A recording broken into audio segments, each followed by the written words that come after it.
Hey guys, it's Devana and I am back with part 8 of our 8-part Iceberg. So that means this is the last tier that I am doing before the Iceberg is over. It's been a long run, but I'll be honest, I'm kind of ready for it to end. So with that being said, let's get right into it. 2008 Portsmouth arson. A house fire broke out, eventually killing 7 members of the same family, including 3 young girls. Investigators ruled that the fire was intentionally set, even releasing surveillance video in 2011 of 2 men that they want to talk to. Still, all this time later, the events are so raw, loved ones still can't sleep at night. The steps at 1215 McDonald Street in Portsmouth lead to nowhere now. But all these years ago, they carried firefighters up and down the side of a tragedy.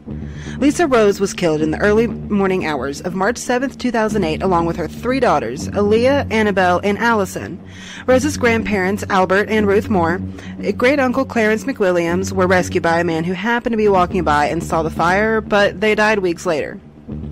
They still, to this day, have not found who intentionally set the fire. The Oklahoma City Butcher.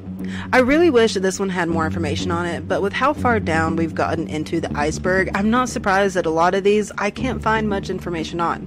But what I can find on this is that the Oklahoma City Butcher is an unidentified serial killer who murdered 3 women between 1976 and 1986 in Oklahoma City.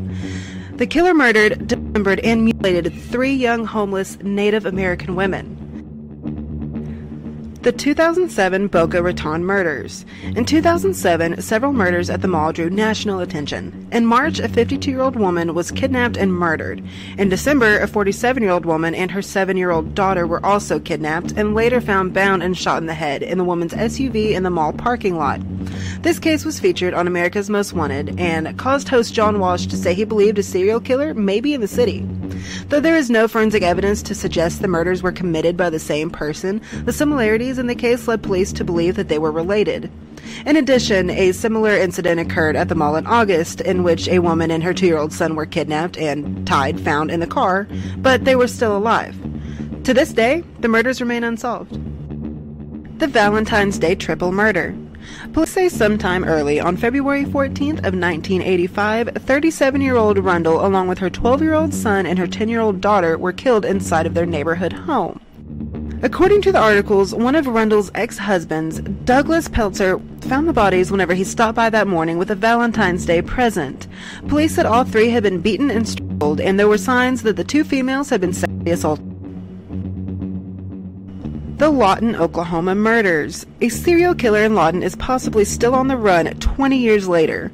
From 1999 to 2003, at least 5 women were undressed, murdered, and dumped in the waters of Oklahoma.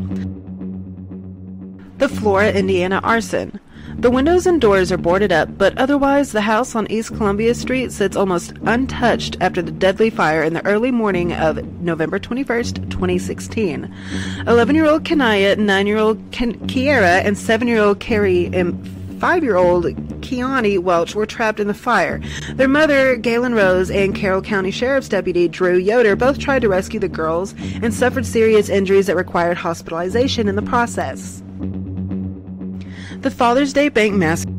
The Father's Day Bank Massacre was a bank robbery and shooting that took place on Sunday, June 16, 1991, at the United Bank Tower in Denver, Colorado. The perpetrator killed 4 unarmed bank members and held up 6 tellers in the bank's cash vault. An estimated $200,000 was stolen from the bank. The man accused was named James King, but his role in this was never proven. The New York City Hotel Axe murderers.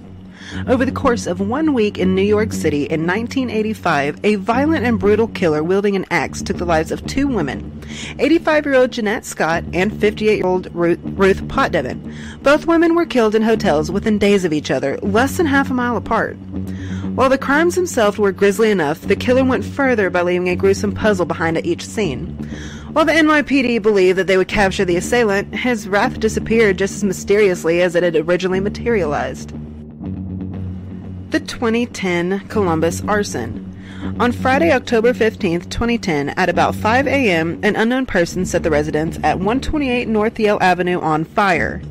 2 residents had just left to go to work. 3 others remained asleep inside. All 3 died in the fire. The victims were 61-year-old Deanna Perry, 20-year-old Charles Clemmer, and 7-month-old Brianna Smith. The Seattle Arsonist. Now, I know these are all supposed to be unsolved, but it actually looks like there's been a development in this case within just the past few weeks, and somebody has been arrested.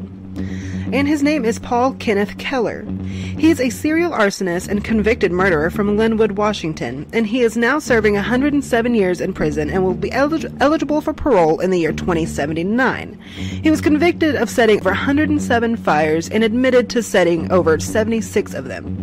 The fires killed at least 3 people and caused more than $30 million in property damage during a 6-month period between 1992 and 1993.